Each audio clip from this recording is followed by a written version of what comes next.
Welcome to the Worthy House, where we offer reality focused writings on a variety of topics, often on history, politics, and, in general, on human flourishing in a post liberal future.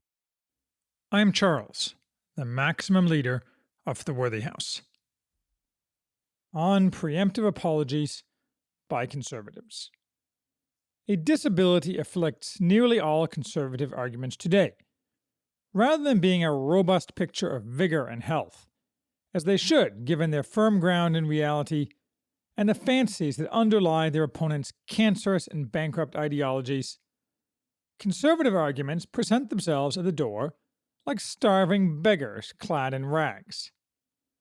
This is bad, but even worse is the source of this weakness, for it is not imposed from the outside, but voluntarily, by conservatives choosing to cut themselves off at the knees.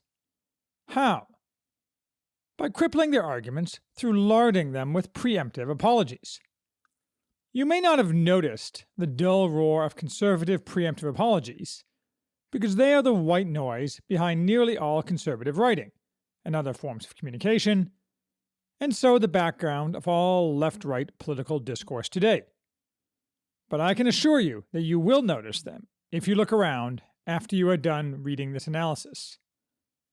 By preemptive apology, I mean any aside, great or small, in an argument that is meant to show the writer is aware of counterarguments based in leftist thought and acknowledges that those arguments have merit that cut against the conservatives' claims.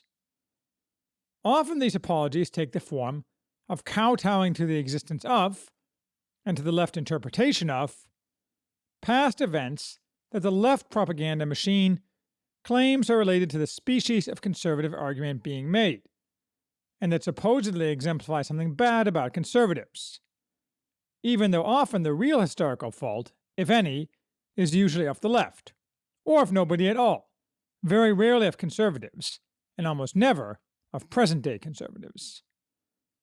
Other times the apologies consist merely of bowing and scraping to the outlines, coherently and respectfully presented in a positive light, of left arguments against the conservative argument.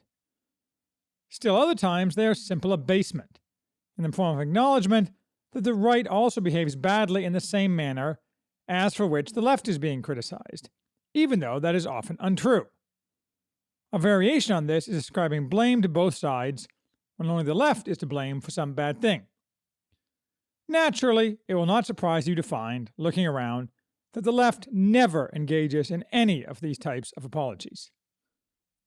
It may appear that the left sometimes offers apologies, but what appears to be apologies from the left are never real apologies at all. This type of apology most often takes the form of showing one's left bona fides by shouting about one's own privilege or unearned benefit.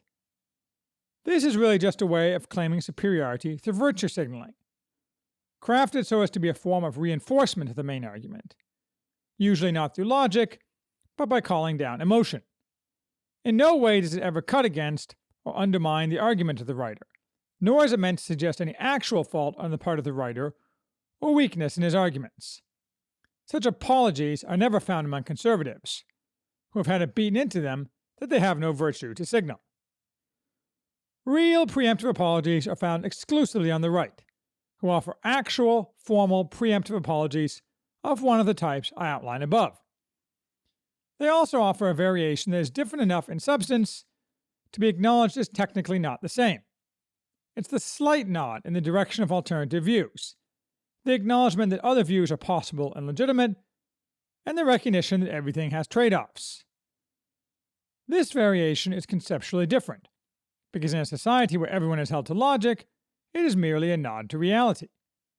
It results from training in valid discourse and in intellectual rigor, and should be unremarkable and without effect on the main argument. But in a society where motivism and Twitter are dominant, it functions in practice as a merely less aggressive abasement than the second type. Both are forms of surrender. Let me give you an example. Law professor Richard Epstein, a 75-year-old eminence who taught me my very first class in law school, yesterday wrote a short piece in Politico on the nomination of Brett Kavanaugh to the Supreme Court. Epstein is a brilliant man who thinks and speaks in whole paragraphs. He is no stranger to great controversy, on which he thrives. His position in the academy and in society cannot be threatened or changed, and he is angling for no higher office. He wrote an aggressive piece attacking the clown show allegations against Kavanaugh, including, correctly, calling them a disgusting piece of political propaganda. That sounds like he is flying the conservative flag high, and he certainly is, compared to the other semi-conservatives featured in the Politico article, which is why his piece is placed at the very end after 9 others in the position least likely to be read.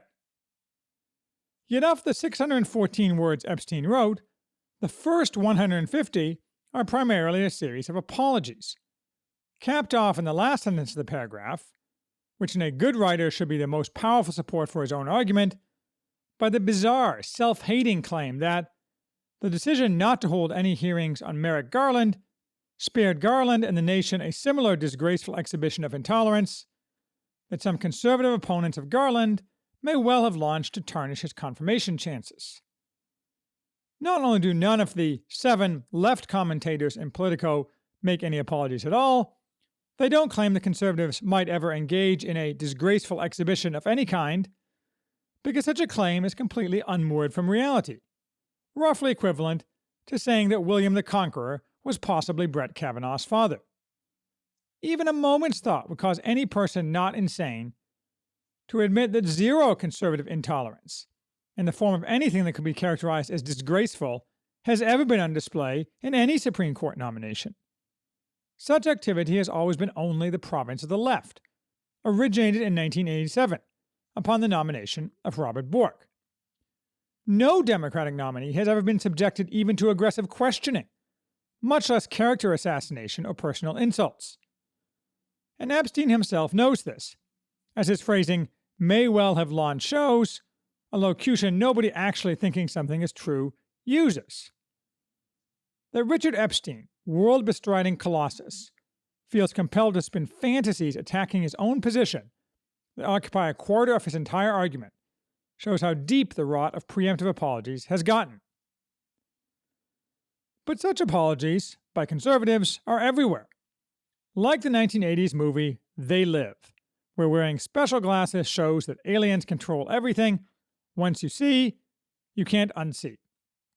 Everything Jonah Goldberg and his crowd of go-along, get-along conservatives says is hedged around with apologies, along with everything said by every other conservative aspiring to be accepted on the national media and cocktail party scene, which is nearly every Republican or conservative commentator.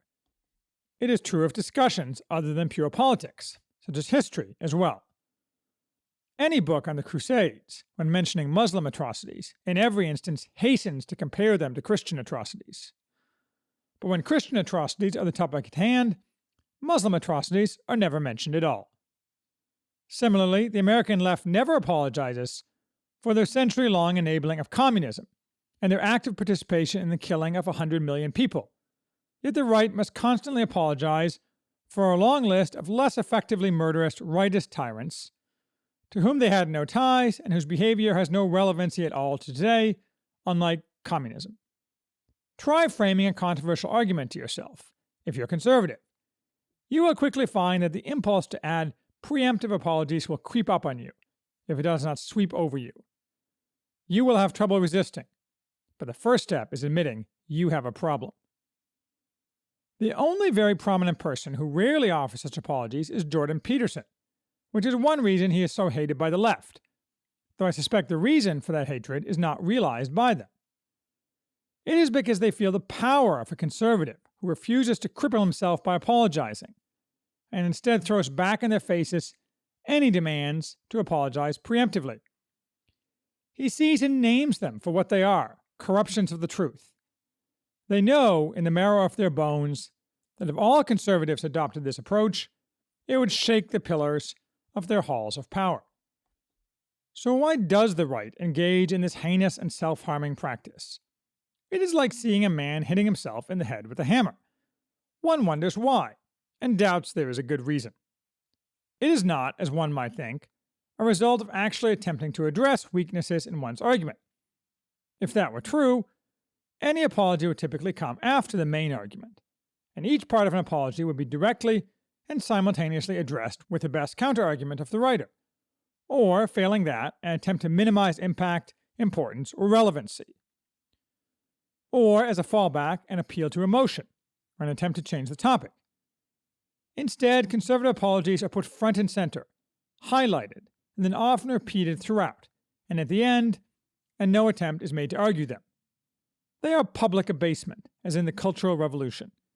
Their unanswered presence is the reason they exist, nor are the apologies meant to insulate the writer's arguments against obvious objections, lest his main arguments be rejected out of hand as inadequately thought out or motivated by feelings rather than reason. Again, if that were the case, the writer would attempt to counter the perceived need for apologies, since, after all, any unanswered attack contained within the body of a writing weakens the arguments contained in it. So why is it? I think it is because such apologies have been conditioned for decades, probably since the 1960s, into conservatives. The left discovered, as the quality of their own arguments and reasoning declined, as they became more ideological and less educated, that, "What about X?" was an effective response to put conservatives on the defensive, and not require the left to actually offer reasoning or facts, as long as X was perceived as bad enough to be incapable of being ignored. It is really a form of ad hominem attack, recognized for millennia as a logical fallacy used by inferior minds or those with inferior arguments. Conservatives reacted, knowing this response would be made, by trying to get ahead of it, by acknowledging it, so as to keep their arguments on track. By itself, this would probably have been a side matter, occasionally seen and of limited impact. But it expanded to swallow all conservative argumentation through the mechanism of social pressure, reinforced by financial pressure, because the left has, since the 1960s, effectively controlled all organs of public discourse, and preemptive apology allows conservatives to buy a ticket to not be dismissed outright by those who decide what is news and what is allowed in public discourse. And after all, nothing delights most conservatives in public life today like winning the favor of the left. What a thrill to eat a few crumbs dropped from the table, to earn through self-abasement and servile cringing the ability to say that you are approved by the tastemakers in New York and Washington, that you are not a member of the dregs of society, as Joe Biden this week referred to Trump supporters. What a refreshing feeling when your social superiors, who also claim to be and assume they are your intellectual superiors as naturally as they breathe, deign to acknowledge your presence on the social or political scene, or offer you a job, contingent, of course, on knowing your place.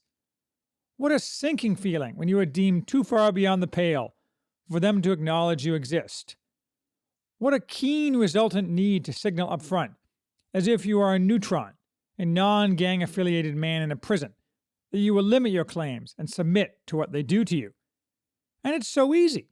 Just pack your discourse with preemptive apologies of the type you've been reading for decades.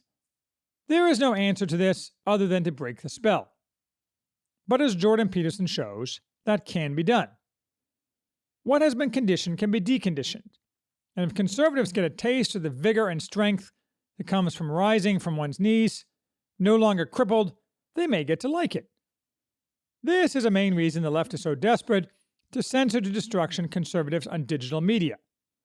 Though, as I say, I doubt they realize this particular need to maintain the miasma of preemptive apology explicitly. Alternative media channels allow conservatives a relatively easy way to get the self-reinforcing sugar high of unapologetic victory, which cannot be permitted.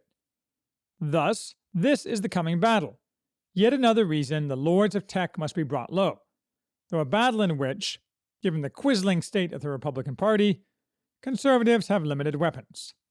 Finding and using better weapons is, therefore, the order of the day.